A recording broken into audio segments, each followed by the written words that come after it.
Com uma economia ainda baseada em produtos primários, o Brasil tem na agricultura um dos seus principais pilares. São produtos como a soja e o milho, sem valor agregado, e que dependem de elevados níveis de produção para serem viáveis.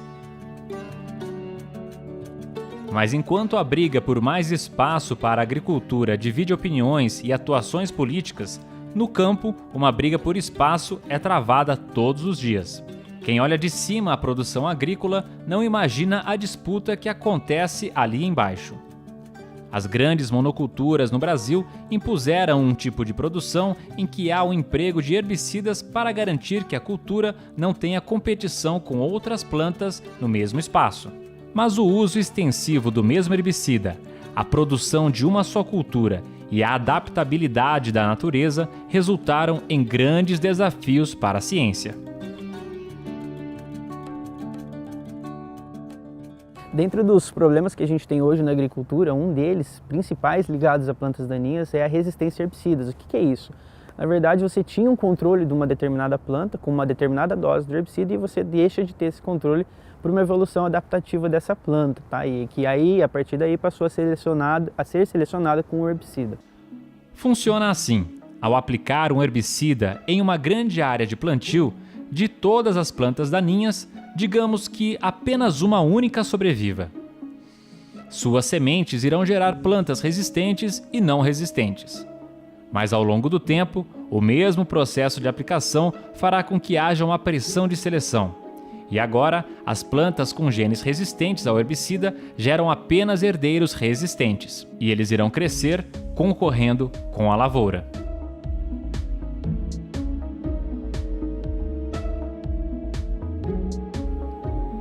Essa dinâmica impacta diretamente na produção do país, e por isso pesquisadores têm destinado especial atenção sobre o tema. Na Universidade Federal do Paraná, um grupo de pesquisadores tem se dedicado a duas espécies de plantas daninhas que têm trazido preocupações para os produtores de soja e milho: a buva e o capim amargoso. A gente tem trabalhos, a gente tem um conjunto de dados de 6 experimentos conduzidos em 2 safras, um conjunto bem robusto, que mostra que uma planta de buva pode causar perda de 14% de produtividade.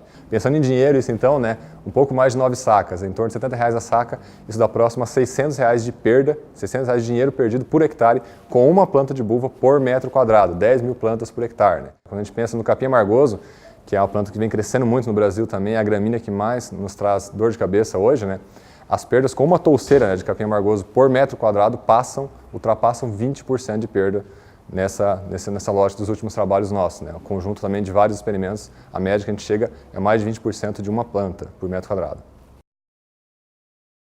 Então são perdas extremamente significativas, perdas que impactam muito na produtividade e às vezes o produtor não percebe o quanto ele vem perdendo, porque hoje a gente sempre destaca, hoje o produtor infelizmente ele perde mais com planta daninha do que ele perdia no passado. E a cultura da soja cada vez tem um seu ciclo mais curto, um teto produtivo mais alto. Consequentemente, está mais sensível a essas perdas devido a essa agressividade das plantas daninhas. Identificado e quantificado o problema, o próximo passo é uma análise detalhada da planta daninha. Quais são os mecanismos que envolvem essa resistência? Então são vários, você tem desde problemas da absorção do produto, a translocação do produto, a metabolização do produto, alterações nos genes dessas plantas. Então a gente trabalha na relação a isso também, identificar quais são esses mecanismos. Então a gente passa a conhecer uma fraqueza daquela planta daninha resistente a herbicidas. A gente chama isso de fitness ou adaptabilidade ecológica. Então a gente estuda muito isso aqui no nosso grupo. Qual é o ponto fraco de uma espécie que é problemática e resistente? Ela precisa de luz para germinar, então se a gente tiver uma camada de palha no ambiente, a gente impede essa germinação, ou ela cresce um pouco menos, então a gente tirando o herbicida do sistema por um período, a gente consegue fazer com que ela seja trocada por aquela espécie suscetível e essa resistência seja tirada do campo. Trata-se de uma luta contra plantas altamente adaptadas e que se reproduzem em grande escala. Liberam muita semente para o meio e isso daí vai dominando a área. Então, buva, por exemplo, hoje uma planta de buva pode chegar a produzir 350 mil sementes. Uma planta de capim amargoso pode chegar a 75 mil sementes. Então, é muita semente dispersa. Pensando em plantas resistentes, é uma resistência que vai se dispersar muito no ambiente. Um outro exemplo que você tem dessas mesmas espécies, você precisa quantificar a longevidade dessas sementes no solo. Essa semente, uma vez que está no solo, ela vai gerar uma planta resistente. Por quanto tempo ela fica lá? ela vai ficar 6 meses, ela vai ficar 6 anos. A gente tem exemplos na literatura de plantas daninhas que ficam mais de 20, 30 anos viáveis no solo. Então você vai lá revolver o solo depois de 30 anos, ela vai voltar a vir. Então a gente precisa identificar esses processos nessas espécies para realmente conhecer o que tem que ser feito com base na agricultura para ter uma menor interferência delas. Com uma alta adaptabilidade, as espécies resistentes estudadas devem ser coletadas no campo, nas lavouras onde o problema acontece.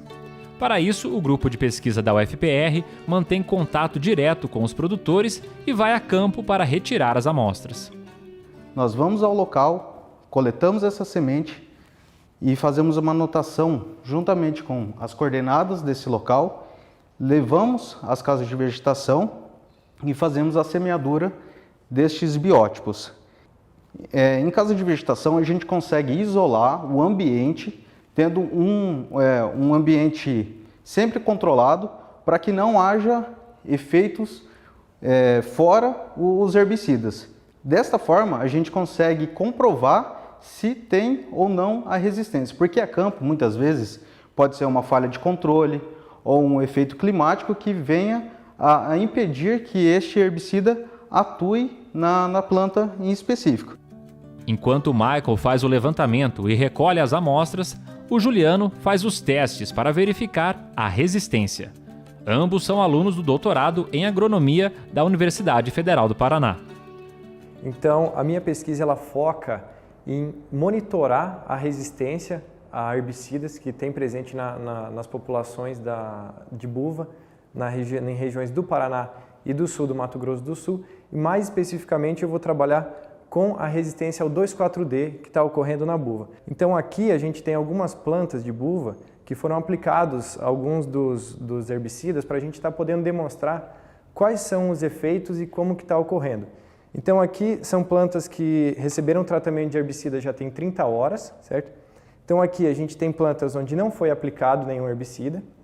Esse aqui são plantas onde foram aplicados o 2,4-D, que é o mais recente mecanismo, aí, a resistência a herbicidas que a gente encontrou, 2,4-D. Então, diferentemente do que ocorre normalmente, que essa planta, quando aplicado o 2,4-D, ela entorta bastante o caule, que a gente chama de epinastia, entorta as folhas, está ocorrendo o que nós chamamos de rápida necrose.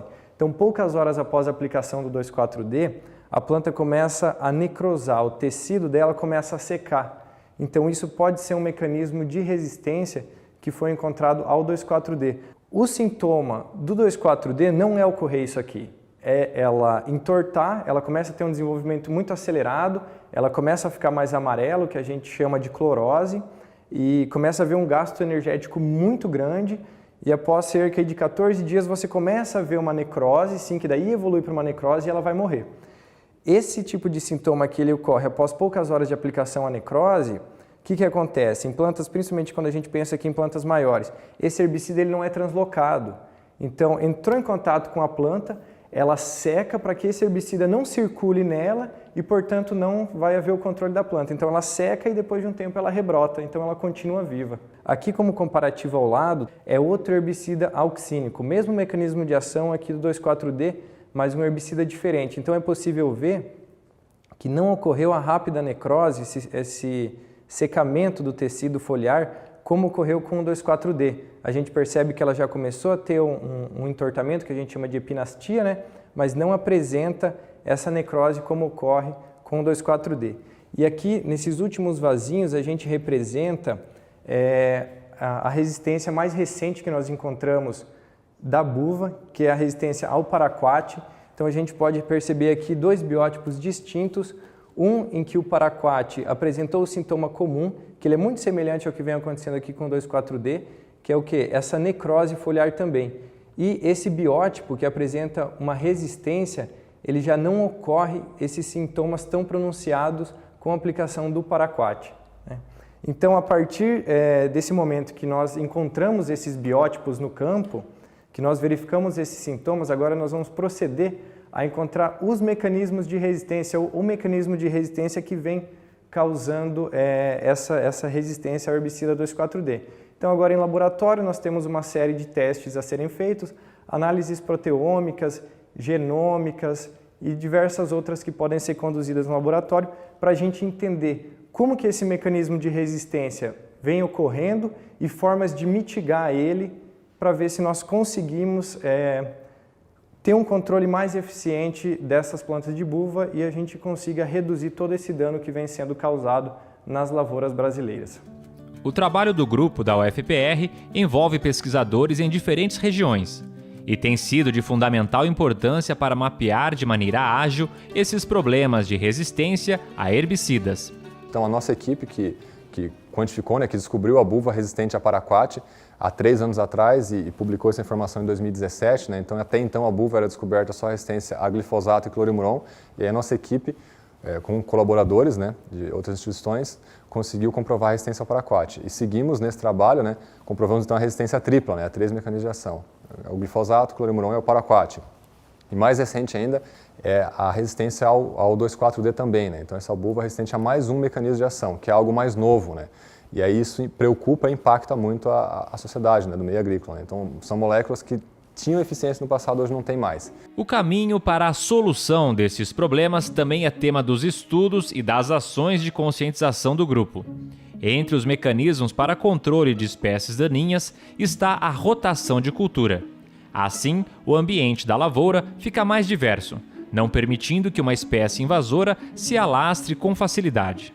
A partir da conscientização do quanto ele perde por ano, ele passa a entender o quanto ele pode investir mais no controle dessas plantas daninhas, no manejo dessas plantas daninhas. Seja pensando em herbicida, rotacionar herbicida, associações, combinações, seja pensando no manejo integrado, rotação de cultura, palhada, cobertura do solo e assim por diante. Isso é muito interessante, porque você sai da agricultura convencional, onde você tem sempre aquela rotação soja, milho, trigo, e você fica sempre criando um sistema de fácil adaptação para os organismos vivos, no caso as plantas daninhas que estão ali há vários e vários anos antes de que se tenha instalado uma cultura, então ela está muito mais adaptada. Quando você quebra esse sistema, mudando um sistema de cultivo só de lavoura para uma lavoura pecuária ou integrando uma floresta nesse sistema, você também quebra, de certa maneira, a adaptação dessas plantas daninhas que estão ali. Por exemplo, o milho consorciado com braquiária. Isso é algo que a gente investe muito tempo, muita energia do nosso grupo hoje nisso, nesse consórcio de milho com braquiária. Porque o milho segunda safra, o milho que acabou de ser colhido recente, esse milho consorciado com braquiária é uma alternativa muito interessante, porque o produtor não deixa de fazer o milho que ele está acostumado a fazer, ou seja, a fonte de renda dele, mas tem a braquiária ali que ajuda a cobrir o solo, fazer palhada. Em algumas situações, menos no Paraná, no Rio Grande do Sul isso é mais comum, então às vezes consegue fazer a integração lavoura-pecuária, ou seja, colocar o gado para pastar essa braquiária após o milho, então tem uma série de vantagens. E pensando em específico no manejo de plantas daninhas, que é a nossa área, essa palha, essa diversificação é muito importante para quebrar um pouco essa monotonia, esse mais do mesmo. Isso daí é muito importante. A diversidade é quase que uma palavra mágica para a gente, diversificar esse sistema de produção e aí conseguir conter alguns problemas, mudar o cenário. O manejo integrado, com rotação de culturas, pode ser associado ao uso de herbicida, mas é preciso planejamento e uma análise técnica da aplicação do produto. Você tem que pensar na cultura subsequente que você está pretendendo instalar, porque existem certos herbicidas que têm um período que a gente chama de período residual, que é aquele período que ele está disponível no solo. Então esse tempo de meia-vida, que é o tempo necessário para ser degradado até a metade a concentração desse produto no ambiente, ele é variável entre os produtos utilizados e ele varia também de acordo com o solo e com a cultura subsequente. Então todos esses detalhes que são mais complexos passam a ter que ser observados então nessa integração.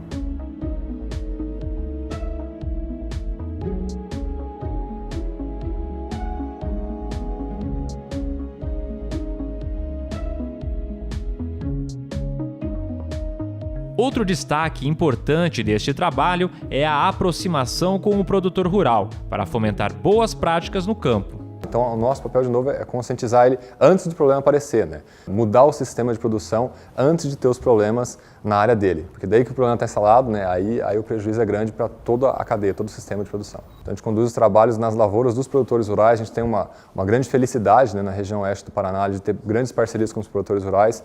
Então, eles nos relatam, muitas vezes nos trazem os problemas, e nos dão essa via de mão dupla, A gente instala os trabalhos em suas áreas e aí compartilha os resultados com ele, para poder mostrar, e ele literalmente vê, vivencia aquele ambiente, aquele cenário, para poder quebrar alguns paradigmas, e poder mudar alguns pensamentos e melhorar o seu manejo, melhorar a sua produção, de novo, como eu falei, tanto a curto quanto a médio e longo prazo, pensando nas próximas gerações, né? Nos filhos deles que vão trabalhar ali naquela lavoura. Né? Informação e formação baseadas em estudos aprofundados e constante atualização do conhecimento. A universidade tem um papel fundamental, né, que é o papel científico, né?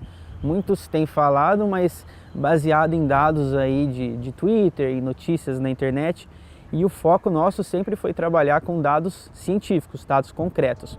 Muito além de artigos publicados em revistas científicas, o grupo tem a preocupação de levar o conhecimento adquirido para o produtor rural, de maneira rápida e acessível. Em inglês, fora do país, isso não chega no produtor, não chega no técnico de campo que deveria ter informação ali mastigada, fácil para poder resolver o problema ali na hora. Né?